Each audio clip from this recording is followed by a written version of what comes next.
Hey, good evening, everyone, and welcome to another edition of Let's Talk About It. This is Susan Johnson, and I'm here with my co-host, Dennis O'Brien, and boy, do we have a great show for you today. Right, Dennis? Yeah, we sure do. I can still remember back, I don't know how many years ago it was, when you first got elected, you came to your last stop before the election was Let's Talk About It. You haven't forgotten that. You had just come from a rally at UConn.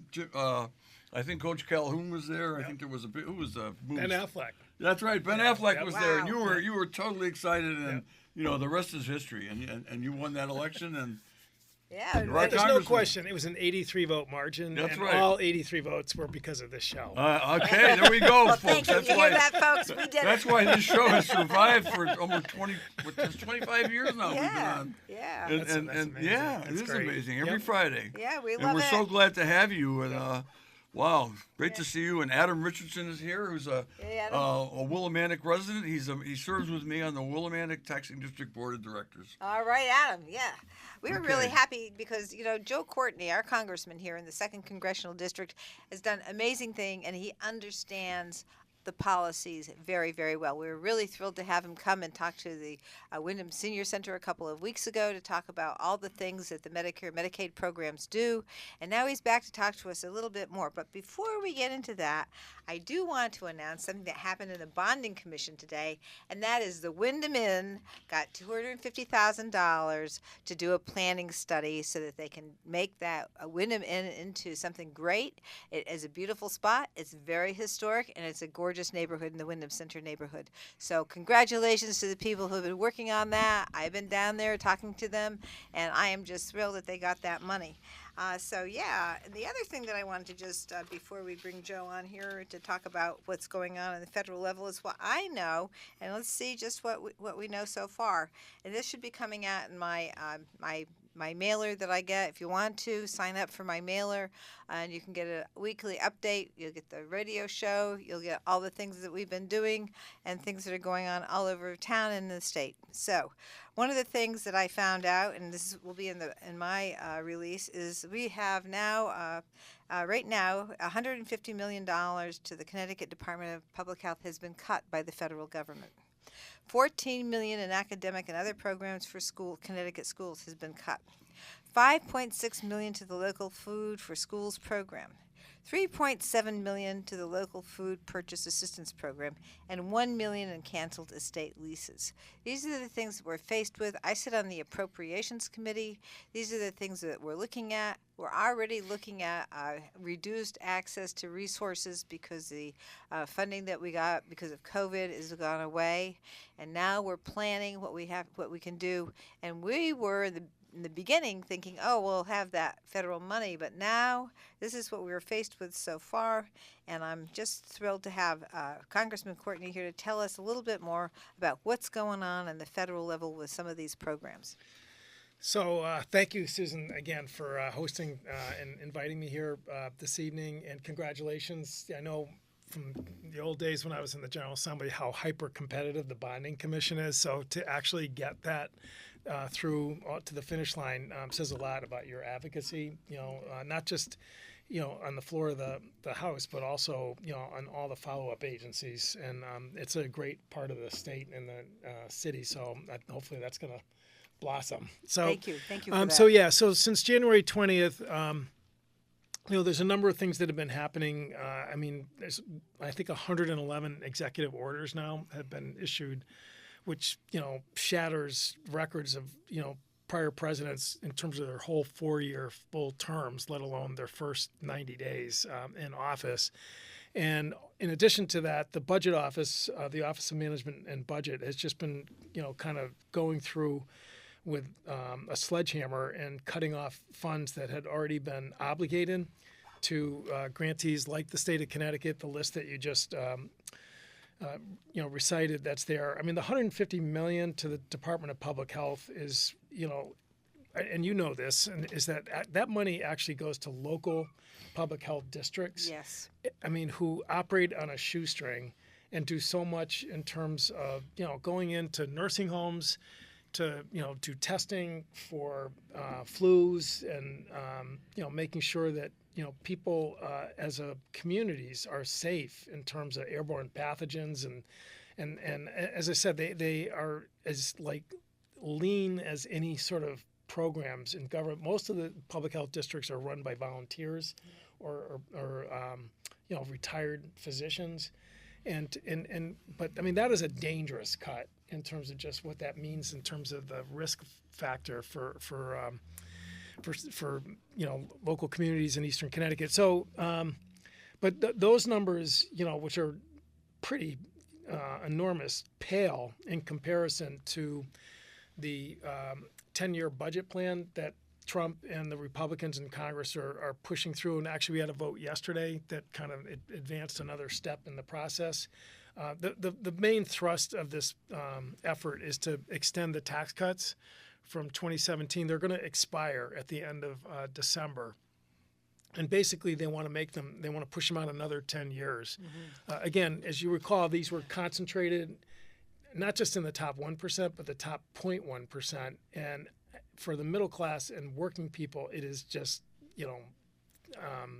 budget dust in terms of what that law meant to them. Well, I just want to say, Congressman Courtney, we are really very, very concerned because a lot of people don't understand, and I found this in my discussions wherever I go about budgets, that tax exemptions are spending. Now, we always talk about spending in terms of public health or SNAP benefits for food or, other kinds of Medicaid, Medicare. They always talk about spending. But it really is. Now, you have a Ways and Means Committee, but here in Connecticut, as you know, because you served here in Connecticut too, we have the Appropriations Committee and the Finance, Revenue, and Bonding Committee. They're separated. So people think that when you get something like an exemption, that it somehow isn't paid for by the people who are paying their taxes. Yet tax exemptions and tax credits are spending. Could you tell us a little bit about that and how it works a little bit on the federal level? Sure. So, we're really lucky to have the Congressional Budget Office, which, again, like you have the Office of Fiscal Analysis, where you've got really smart people that can run the numbers in terms of what a tax change would result in to the public finances of the country. And so the tax cut extension, which I just mentioned, for 10 years, the CBO has already run the numbers, and it's a $5 trillion hit on the deficit. Again, we are running record deficits right now. If you look at the interest payments that we're making on an annual basis, it's $1 trillion a year, which is bigger than the Defense Department's budget or Medicare's budget. Totally, frankly, unsustainable and unacceptable. I mean, our bonds, which we use to pay for deficits, are now, if you're following the news in just the last couple of weeks, is that between the high levels of borrowing and then the tariff chaos that's happening right now, bond holders are selling off their U.S. bonds and driving up the interest payments even further. So this is a very reckless policy that these guys are pursuing. Who's getting the interest money from all the payments on the bonding? Well, some bondholders are people who go out and buy a $100 bond to give to their kid, but most of the bonds are obviously Wall Street traders. Some of them are overseas. Japan is the biggest country that holds our bonds, and actually what's happened in the last week is they've been unloading their bonds, and partly it's in reaction to Trump's tariff war that he started with a country that actually is now an ally of our country. And so it's a $5 trillion hit on top of the existing debt that we already have. And to try and reduce some of that budget impact, the Republicans proposed a number of cuts to spending, which we talked about in Wyndham at the senior center there. But the big one is Medicaid, which is the federal program that provides insurance coverage for 72 million people. I was with Sean Scanlon this morning in Norwich talking about it. And in Connecticut, 80% of the people who are on Medicaid are working people. I mean, this is, the perception of Medicaid, and we've all been around long enough in legal aid and different, that Medicaid was always kind of like the very poor. But it's not your father's Medicaid anymore. And a lot of people, whether it's through the exchange or whether it's through Husky, single adult coverage, people who are getting help with opioid addiction, that are now on Medicaid. So the bill proposes an $880 billion cut, which in Connecticut, as Sean and the governor have pointed out, on an annual basis, $6 billion comes into the state of Connecticut from Medicaid, and basically running the numbers proportionally in terms of what that cut would mean, it would be basically $1 billion hit on the Connecticut state budget, which is just it's a nightmare. It's hard beyond. to imagine that. It's actually. And we haven't even talked about the impact on patients or doctors. Let's just break out a little bit because one of the things when I first started working on Medicare and Medicaid at Legal Assistance to Medicare Patients and then the Center for Medicare Advocacy is I went to learn about the Medicaid program has numerous programs. Let's just go through a couple of them anyway. So here in Connecticut, the first kind of Medicaid program was we have Husky A, B, C, and D, which covers different ranges of families, women and children, covers all different people with disabilities as a supplement to their Medicare. We also, we have the Medicare Savings Program for the Senior Citizens Program. So people, if you haven't applied for the Medicare Savings Program, it subsidizes your premiums, your co-insurance payments, your deductible on your Part B, subsidizes all those things so that you don't have that bill coming to you if you're within a certain income range, depending on your income range. So Medicare Savings is subsidized by the Medicaid program. It was Medicaid expansion. In addition to that, Medicare Savings, that's been along since 1988, but it's transformed over the years to some degree. And then the other program that we have is the subsidies by Medicaid, the Medicaid expansion through the Affordable Care Act. So a lot of people are getting subsidies up to 400% of poverty for the private insurance that they buy, and they get the subsidy through the Medicaid program, which is fluctuated from time to time depending on who the president is. Now, when Biden was president, we got a better subsidy, and I think that some of that subsidy may be going by if these cuts go into effect. Correct. I mean, another population which I think kind of astonishes people is that 40% of the live births in the state of Connecticut are Medicaid covered. That's right. I was up at Day Kimball the other day, and 50% of their live births are on Medicaid. You go around to rural states and the heartland where actually Medicaid spending and Medicaid use is higher than New England. The live births numbers are even 60%, 70%. John Larson and I did a visit to Connecticut Children's last week and went through the neonatology unit that's there, which, again, we have just this amazing, hospital that provides, life for, infants who are sometimes 1 or 2 pounds.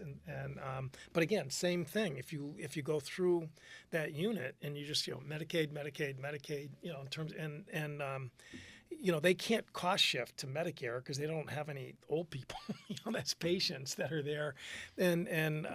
So, I mean, this is really a really dangerous proposal in terms of just, and again, all of the mythology. Mike Johnson, when we were voting yesterday, and I'll talk a little bit about the vote, but he was, being interviewed by the press, and he just said, well, we're going after waste, fraud, and abuse, which, again, Connecticut has waste, fraud, and abuse investigators at this Department of Social and a unit, right, in the Attorney General's office to go after doctors. That's been in place for a long time. That's right, and they do a good job. And so, but the notion that there's $880 billion of waste, fraud, and abuse is like ridiculous. And the other thing is, we're going after able-bodied people who are on Medicaid. They should get off their video games and go out and get a job. I heard that. And it's just like, no, 80% of the people who are on Medicaid are working. Yep. They have a job. Yes. So it's so what are they going to do? Take the people who can't function at all from the nursing home and put them out there stuff in the grocery bags? Percentage, right? I mean, people who are totally wheelchair bound or completely bed bound. Bound rather. They are on Medicaid, and it's what happens. You spend your money down, and then you transfer to the Medicaid program once you spent your money down on the cost of your care in a nursing home, for example, or even in home care situations. So if you are on your Medicare has limited coverage periods, and then after you've qualified and exhausted Medicare, you still have some resources, you spend that down. If you're unable to, get that help from people, then you're going to be suffering alone in your home somewhere, because a lot of these facilities won't be able to afford to take people without the Medicare and Medicaid base. And I just want to emphasize the fact, because I don't think people fully realize that the Medicare and Medicaid programs are the foundational subsidies for all medical services. That without Medicare and Medicaid foundational subsidies, then the private insurance industry can't make up the difference. People won't be able to get health insurance through their employee benefit plans, and they probably will have gigantic deductibles if they're the ERISA plans, which are just federally, regulated. And I'm not going to get too weedy, but No, don't do that. So one other quick point. So if assuming that this passed, God forbid. I mean, the thing that's also important to remember, it does not still pay for the size of the tax cuts. There's still going to be about $3 trillion in new debt as a country, which we're taking on to pay for, again, a tax plan that just benefits, almost obscenely, disproportionately, people like Elon Musk and, Bill Gates and Jeff Bezos, who don't need a tax cut. There are certainly some rates in there for middle class and working families that are still in that 2017 bill. We could accommodate and extend those, and it would be easy peasy. Right. In terms Not much of just money. yeah. So anyway, the vote yesterday in the House, which moved this process one step further, it has not come up for a final vote yet. It was 216 to 214, which doesn't get much closer than that. And the reason why I think it's so close is that, first of all, it's a very closely divided House, but also some Republicans did vote against it. There was actually initially enough Republicans voting against it that it would have killed the bill. Trump called the cloakroom in the floor of the House and got those last remaining votes to switch. But the fact that it was so hard for them to get that through is it's evidence of the fact that, whether you're in the Midwest or, the heartland states with Republican governors, you're creating the same, headache, almost heart attack for state governments that would happen here in Connecticut. This is not sort of a policy that just goes after blue states. So Republican governors are now starting to, make noise, and then the Hospitals Association, which sometimes lean Republican, are now also starting to call in. And people have questions about any of this. They can certainly call my office, and if people belong to any sort of patient advocacy groups like the American Cancer Society or Alzheimer's, who are also starting to raise the alarm because they know that that's key to their members' help that's there. So I actually really think we can win this fight. We're not done yet. Well, I think people getting out in the street and protesting and complaining, that's important. It's really important for people to show that they don't want to accept this. This is unacceptable, and something needs to be done. I was at a rally here in Wyndham a couple of weeks ago, and there were lots of people, there that I didn't know, and I'm hoping that some of them were people who voted for Trump. I'm willing to forgive them. Yes. If they get on the right side and show the congressional Republicans that he doesn't have the support that they think he has, so that they don't fear him so much that they're going to do like they did yesterday with the cloakroom speech. Right. That's what we need. We need to push the congressional Republicans to do the right thing, because they're from a lot of states that are getting hit just as hard as we are. Even harder. It's Yeah. basically, as I see it, as a senior citizen, it's a war on senior citizens and children. Speaking of which, Social Security, which I know Okay, we were going please, to talk yeah, about yeah, a little please, bit as yeah, well please here. go, yes. So Tuesday is going to be Day of Action on Social Security. Tuesday, that's, yes, what does that come out to be? that's the 14th. 15th, that's 15th, yeah. tax day. 15th, okay. That's So, April that. 15th. So there's going to be rallies all across the country. We're doing one in New London at 2 Okay. o'clock. And Super. and again, what's happening with Social Security is that, and people are like, oh, Democrats, you just fearmonger and demagogue No. on this. But if you look at what the, what's happened in the Social Security Administration today, when President Trump took office, it's 57,000 workers across the country that are in Social Security. That's down from what is about 70,000 workers in the 2010s. Right. Today, there are 71 million people collecting Social Security benefits. The baby boomer surge is happening, and it's going to keep going higher. Trump has already, and Doge has already put out that they want to get rid of 7,000 more workers in the Social Security. Martin O'Malley, who was the head of the Social Security Administration under President Biden, was at a meeting I was at 2 days ago where he said he thinks actually it's going to be probably closer to 10,000 with people who are taking voluntary retirements that's there. The service right now, which is, you try to get an appointment, you got to wait in line. I mean, which Right. is, people are okay with that, but this is going to worsen that. The phone call identification for people to set up their bank accounts, which has been, the system Right. for decades and decades. They announced that was being shut off, and people would have to come in person for appointments, which was already creating a horror show in terms of elderly people coming in who were maybe changing their bank accounts or whatever. So they've actually retreated on that just a couple days ago. By the way, I think people should listen to that because we've actually forced them to backtrack on a number of I think items so. like that. I think so. But again, there's no question that they're hollowing out the infrastructure of Social Security, with this kind of mass layoffs, which has absolutely nothing to do with government efficiency. People are getting laid off who are sometimes the most highly valued workers, along with somebody who maybe is a new probationary employee. Right. And the bottom line is it's just simple math. If you're cutting the workforce to below 50,000 and the number of people who are going to be on Social Security is going to be approaching 80 million, there's just going to be a deterioration of Social Security. On top of that, you've had Doge and Musk and Trump in his State of the Union address, spreading these just total lies about the fact that, people who are 150 years old right. collecting Receiving Social Security. benefits, yeah. But I mean, there's a purpose, there's an intent behind this, which is to discredit Yes. the Social Security program.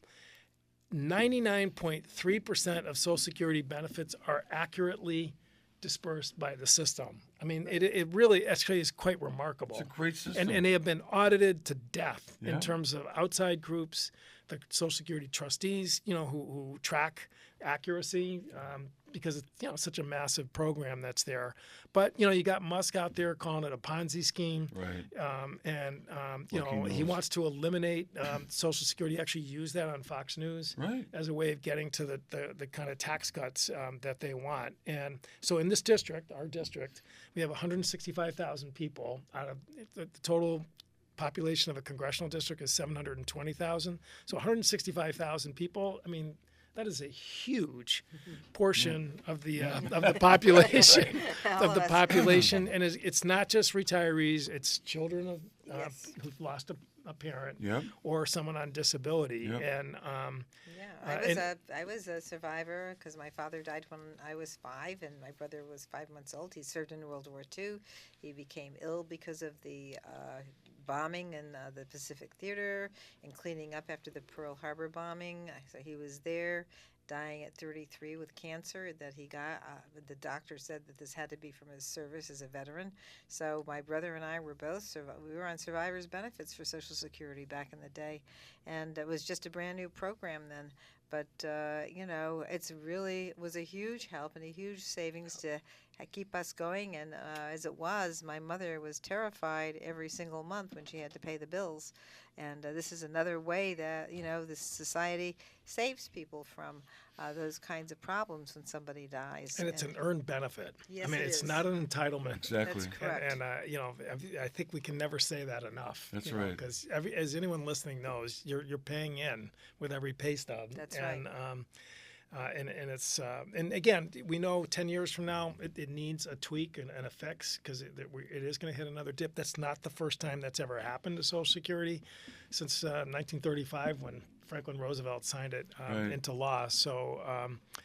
One of the things that we're going to talk about at the rally a little bit is that, the people who work there, had union representation, American Federation of Government Employees.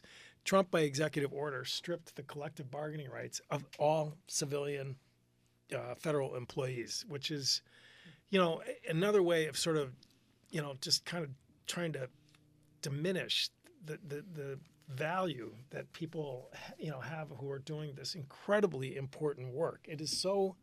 I mean, it's just like this is a general attack on government. Yeah. That's what it is. It's trying to create dismantling the a government. chaotic situation, so they'll turn to him as a strong man to fix it in his own way. And his idea of fixing it is to give more to the super rich. And I think the population is going to go way down because I think a lot of people are going to die if these cuts go into effect the way they want them to. I hate to say it, but it is. This is a critical time. I've been writing on Facebook about how this is time for us to become just like World War II, the greatest generation, and we need to follow their lead. This is like being at war, and we need to get out in the streets. We need to get out at the rallies and support our Congress people and try to stop this because this is serious. This is very serious. For a lot of people, the Social Security check is it. That's correct. That's correct. I mean, it's a That's very right. high percentage. And So, especially after the 1980s when they created the IRAs, the independent retirement accounts, 401ks and 401as, and a lot of people had a little bit in there. But if the stock market goes down, there goes your 401k resource. And so this is another thing that's going to hit the seniors. Not only if the Social Security isn't there for you, and for us. You've got your own investment, your defined benefit plans, which is the kind of plan that we used to have back before they really adjusted to having just 401ks and 401as. Those used to be a guaranteed amount of money. You knew what you were going to get. But with a 401k and 401a, when the stock market goes up, you're going to do well. When it goes down, you're not going to do so well. And some people, the last time with the crash with the 2001, and also 2008 recessions that we hit for different reasons. Some people lost their whole account. So it's a very scary time for everybody if you're a senior, and not if you're just about to retire, but also if you're retired and you're living off your 401k and A and the Social Security plan. Yeah, just the calls that come into our office, the latest sort of crisis with the tariff, it created tanking of the stock market. I mean, we're hearing from a lot of people who, the sort of gallows humor of like 401k is now a 201k, Yeah. But this is all self-induced, self-inflicted. That's the thing that Absolutely. if it was like an external event, I think as a nation we'd sort of be able to, kind of support each other, but this is happening because of decisions that are being made in the White House. Yeah, in fact, Joe Biden left the country in great shape, and now this guy's diminishing it quickly and in a big way with a cleaver with a chainsaw. Okay, you got a guy running around with a chainsaw and eliminating people's jobs like it's funny, and I mean he's certainly no politician. That's good. Because it's good that people are revolting against Musk. I'm not advocating anybody burning cars or anything like that, but Musk is a problem, and I can't understand how he can get away with doing this stuff when he's not elected or officially appointed, and he's got these young guys running around, with access to resources. Private records and stuff like that. I mean, it is really got to be for you two public officials. I mean. Adam and I are public officials on a very local level, but you guys are you're right in the belly of the beast, to some extent. And wow, what a tremendous responsibility you have, and I know you're fulfilling it. And a lot of the great Democrats in the Congress, I'm so proud of John Larson and Yeah. our whole congressional. I've said it for years.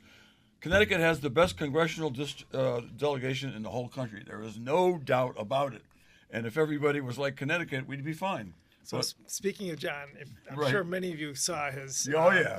viral. was I, great. I passed it around all over the place. Sure.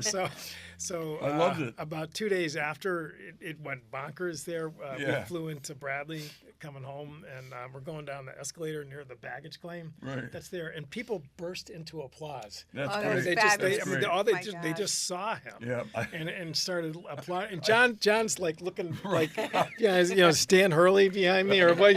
What's going on here? I was I'll tell you surprised. what- I've never seen John like that. It was wonderful. It was actually. wonderful. It was, I he worked so watched it hard. over and over again. He worked so hard on Social Security. Yeah, His bill, by the way, Social Security 2100, Right. would fix the finances of Social Security Yeah. for at least the next 40 or 50 years, if not more. Right. And it's a shame, and basically what it would do is make it would lift that cap on income that people stop paying in at about $170,000 a year. Right. That's And really what it's- needs to be done.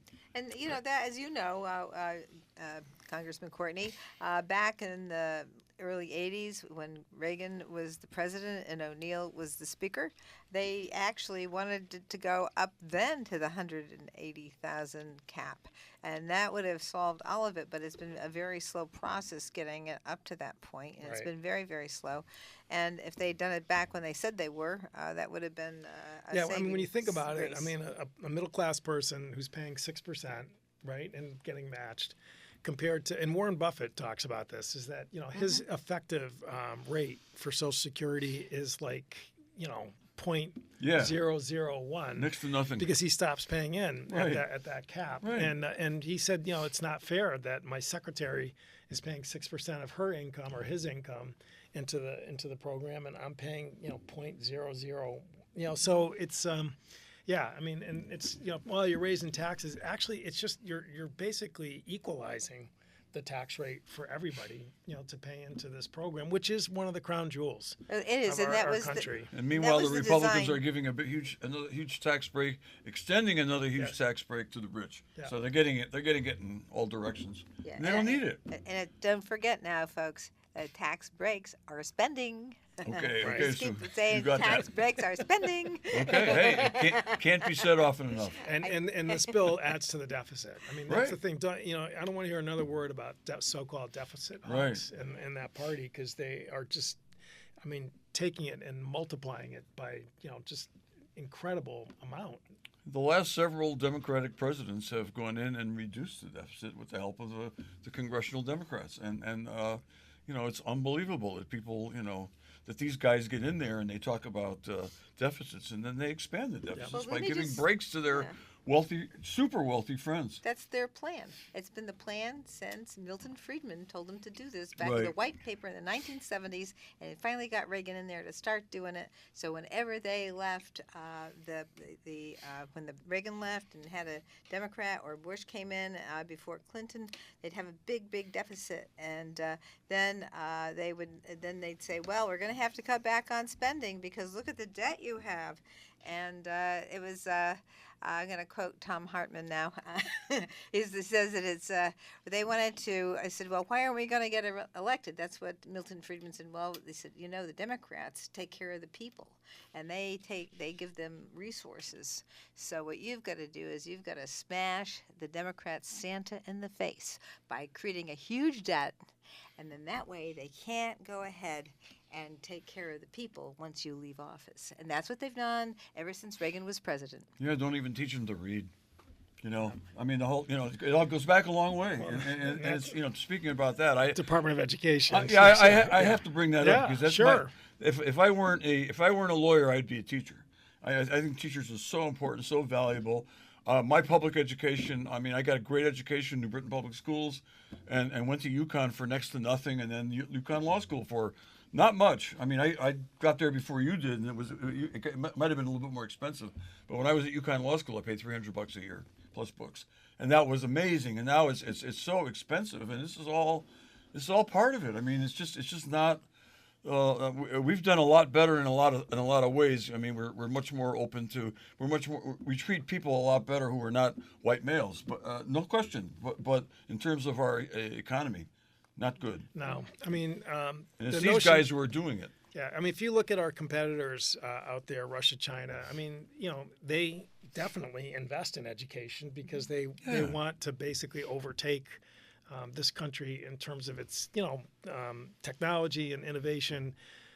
So, you know, the Department of Education, which was created under Jimmy Carter back Yep. in 1979, you know, was really an attempt to try and, you know, create education as a national priority. It did not create a you know, national superintendent of schools or board of education. Right. It still left decision making on things like curriculum, you know, even school year, you know, stuff like that. I mean, primarily in the hands locally, but it made sure that communities like Willimantic, you know, which had low property tax bases, at least had a floor of assistance so that there would be equality of opportunity for kids in these schools. Title I, you know, was the program. And, you know, Linda McMahon, the new education secretary, you know, was on CNN basically saying that, you know, well, we're getting rid of the department, but, you know, all of these programs are going to be protected and preserved. If you go back and look at budgets that, you know, with the Republicans in Congress, when they have had the gavels,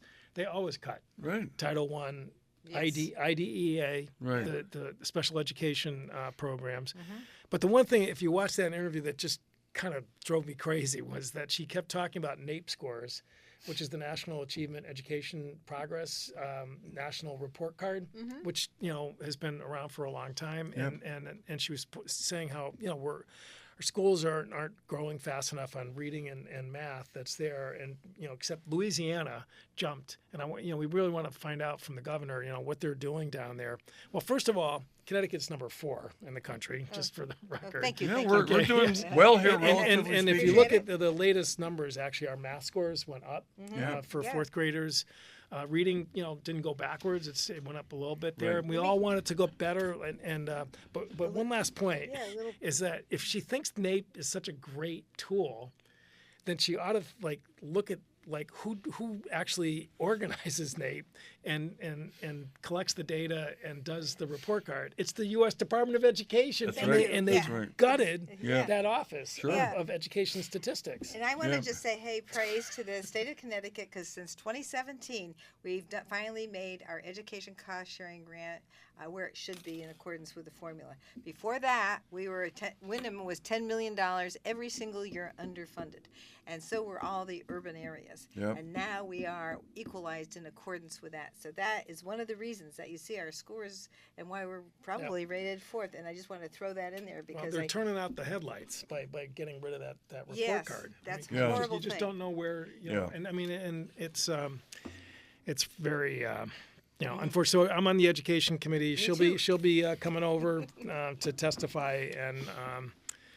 you know, Wow. I mean, she's going to get an earful. I'm do gonna have to wanna- watch that one. Yeah, I want to see that, but I also want to add one thing because one of the things they keep talking about is there's not enough progress. But when we deindustrialized the United States, where our tax base went overseas, so then you have all these places that relied on property taxes to pay for education.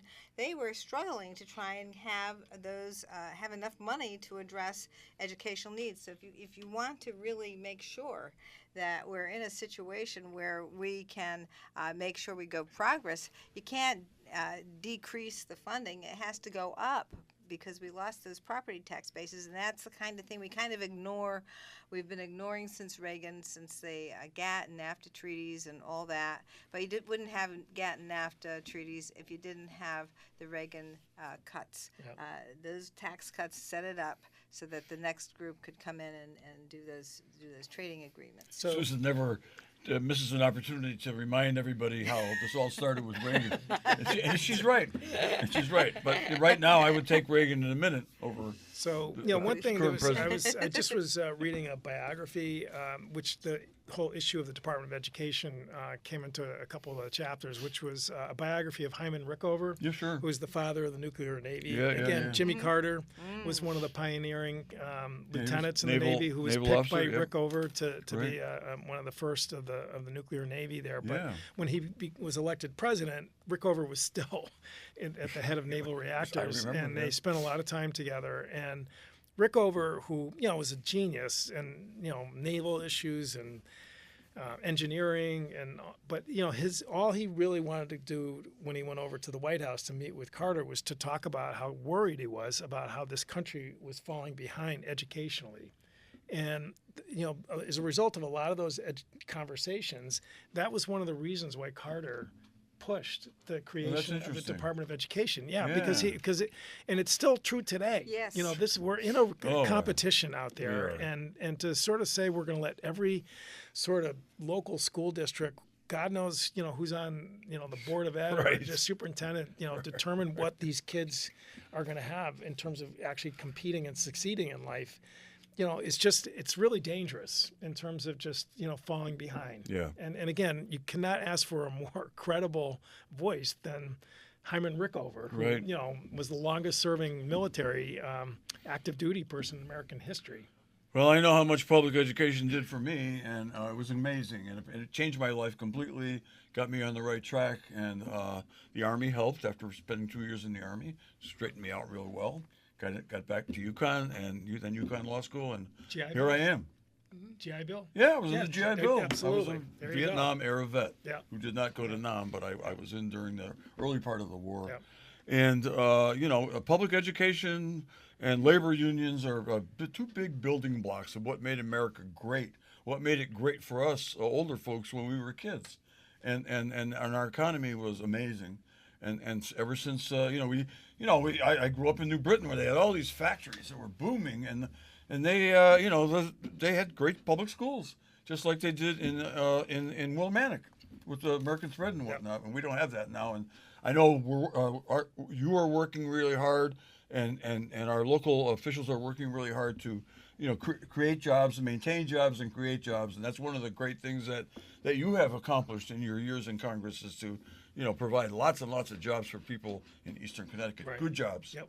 No, it's That's a great important. district. Yeah, Right. Just going back to the tariffs a little bit. Now, I did pick on Milton Friedman, but then but now I'm going to say something about Milton Friedman and tariffs. And one of the things Milton Friedman said back in the day, and don't forget he's extremely conservative, that Yeah, tariffs were a libertarian. very, very bad idea.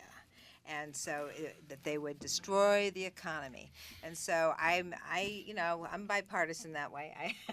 I take a look at the facts and the policy, and that is one of the things that we're really suffering with, and the fact that this president with the executive orders isn't following the Constitution, isn't following the separation of powers, isn't following any of these things, and is doing these things with the economy that really is up to Congress, and if there's a dispute, goes to the court. And I just want to make it really clear that we have a real bad situation in terms of our Constitution. So you're absolutely right. If you read the Article 1 powers of the Congress, setting tariffs is specifically listed there. So what Trump has been doing is there is a statute that goes back decades and decades, a national emergency tariff law Right. that basically says that if we're in a national emergency, and we're talking, conditions of wartime. Yeah, really bad. That he would have the authority to raise tariffs on his own, and that's what he's been exercising with raising tariffs on Canada. And I don't think we have any invasion coming. That's the judgment call yeah, he's made. right, and hopefully but some that's judge what will- they're claiming. Right. But in the meantime, just in the last 2 weeks, you've seen. Senator Chuck Grassley, staunch Republican in Iowa, Very and a good, couple of other guys have come forward with Democrats to introduce a bill that would basically take back that authority, which would basically say that if a president is claiming national emergency, it triggers a review process by Congress, which we can have a motion to disapprove, Sure. of the tariff You within a should. very and so Given Article so 1. another Republican in the House, Don Bacon from Nebraska, is introducing a companion bill. Don and I sit on committee together. I talked to him a couple days ago and just said, sign me up, put me on. Yeah. Because that we need that with the divided Congress is to have some, bipartisan effort Yes. to push back on this. And I will tell you, for businesses whose heads are spinning, trying to figure out, from one day to the next, what the cost of different materials and components and I was with a liquor distributor down in Old Saybrook who has ordered, wine and alcohol from Europe that's there. I mean, the stuff is on the boat coming over here, and he has absolutely no idea, what he's going to be paying for it. And and that's the thing that's been so additionally outrageous about this is that, you can make an argument that some tariffs make some sense for critical technologies or, key industries or whatever, but you don't do it by throwing a rabbit punch. I mean, you've got to give people a chance to adapt to it. So this guy is not like worrying about this cargo on board a ship that's coming into New York Harbor in terms of what he's going to be paying. It's absurd. And really, that's just one very small example of what's going on out there. Well, you have to take a look at the strategy. There were certain tariffs that were strategic, Yes. and that they had an impact on expanding a business. But having them blanket tariffs all over the world is And not changing it from one day to the not next. strategic at all. It's just it's just hard to say what it is. The business community is trying to figure it out. So is the stock market. And again, those 401ks and 401as are going to be up and down, and hopefully you're not relying on them completely. And then to have Social Security threatened, and then the Medicaid program that helps everybody. It's the foundation for health care all throughout the country. Is something that we really have to get out there and, like everybody says, get out there and complain. Work with Congressman Courtney. Work with our United States senators. Be out there and also you had a great list of different organizations that are against this. The American Heart Association, Cancer Society. You have about 15 or 20. So I would like to be able to take those and add them to my blast so that people can see. Join up with these groups. All right, I'm going to give Joe Courtney the last chance. So to... 1 minute left. No, and thank you for that, really wrapping it up on that note. So, there's a lot of people who are like, well, I don't need to call him because even though I'm having trouble, with my Social Security or, I'm getting impacted by tariffs or, a whole range of things that are happening out there. You should call the office, okay? Because frankly, the individual stories are probably the most powerful, examples in terms of, how, we can convey the message and whether, again, it's Medicaid or Social Security, tariffs. Really, the list goes on and on. Our Norwich office, which is nearby, is 860-886-0139. And again, if you're having problems, particularly with Social Security, we really encourage you to call. And I will we're going to take this and put it on my e-blast so you can find this whole show and all the information and contact information on my e-blast. So please sign up for me at the Capitol at susan.johnson@cga.ct.gov. This is important stuff. Let's save the people here in Connecticut and the people in the United States. And we know we have a great Congressman, Joe Courtney, and he's going to help us do it. Great. Thanks Thanks, so Susan. much. Great to see you guys. Thank you, Joe. All right. I can remember you coming in here just before the election, and we had a great aftermath, and we're going to have a great aftermath now. We're going to do this. We're going to get this done. We're going to save this country. So we have to work together, folks. We're all in this together. We're all Americans. Let's come together and make things right. Amen. Thanks, Joe. Yep. Thanks, Tom. Appreciate it.